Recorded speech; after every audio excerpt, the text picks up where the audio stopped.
Hello everyone and welcome to another video. Today I'll be talking about what I think of Queendom 2, but before I would like to thank all of you who have seen my videos and even subscribed to the channel. Thank you so much, this means a lot to me. So without any further ado, let's get into it. When Queendom 2 was announced, I was really surprised that Mnet has decided to bring it back after 3 years of the first season.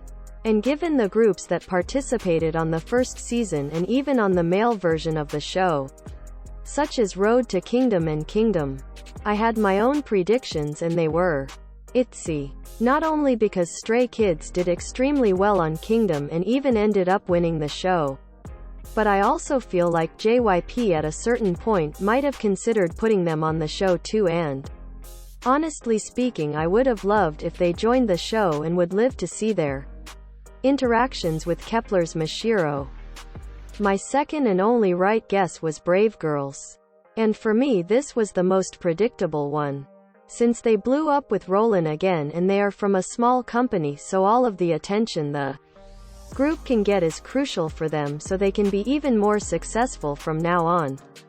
My next guess was weeekly, because I know that their song After School also blew up not only among international K-pop fans but also in Korea. And I also thought Mnet would bring more groups that are from the 4th gen, so I thought they were almost 100% gonna be in the show. Now for my last two guesses, I had Purple Kiss and Cherry Bullet, only because their companies were also present on the previous version of the show, so I thought they would also send in their other female groups this time. I know a lot of people also mentioned stayc as a possible contestant on Queendom, but I didn't have high hopes for that to happen because I know of the backstory between their CEO and Mnet. Now into their actual lineup, because I have a small problem with it. Starting with Hyolyn. My problem, it's actually not with her herself but only to the fact that she is a solo artist, competing with 5 groups, and that will probably overload her throughout the show, because she's going to basically do it all herself, just like it happened with Bomb on the first season. And honestly speaking, I don't think it is a good idea to add solo acts at all in competitions like this. My other problem on the lineup was adding such big groups to the show. And I know a lot of you might not agree with me on this one, but you have Kepler with 9 members, Loona with 12, and Cosmic Girls who will be participating with 8 members. I just don't like it, only because on the other missions like dancing, singing or even rapping, it was when it was given the chance to specific members to shine. But with this amount of people, I don't think there's a chance of that happening so much as it did on Kingdom, for example. Now my biggest problem with their lineup is with Kepler.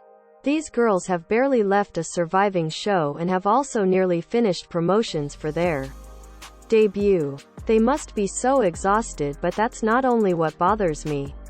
What bothers me the most is that we all know that the group is temporary, yet still Mnet puts them on the show, knowing that they will be spending the next 2 or 3 months focusing on the competition, and probably won't be able to prepare for a comeback at the same time, making them waste the precious time that they have. Last week Mnet gave us a preview for the first episode, and there's a lot that bothered me on those clips, because their evil editing has already started. And I know a lot of people are already saying that this is all predictable, but I watched Kingdom last year and it's very funny to me, because from the start there wasn't any of the evil editing as there already is with these girls. I'm sure that they will evil edit Sin B as they already have, but also Itzy and Hyolyn throughout the show, to paint a certain image of them as these evil girls that just want to win on top of everything. After all, Mnet is here for the female rivalry. And I know Stan Twitter is about to get crazy in a few days because of the show. But please try to be nice to one another and above all respect each other. Fighting one another because a competition show is not that worthy, okay? Last but not least, I'm really curious about the show. I know all of the groups that are in the competition have enormous potential. I'm dying to see their collab stages in the future. Especially the ones where they get to exchange songs with one another. Hopefully all of them will leave the show with a bigger visibility and even gain more fans. Personally, I don't know Loona and Brave Girls very well, so I might just start standing them after watching Queendom. Who knows? Also, I would like to say that I was just very upset to hear that Bona and Dawon won't be joining the show. But I know that Cosmic Girls are going to do a wonderful job as always. But anyways, thank you guys for watching the video. Don't forget to like and subscribe, and see you next week.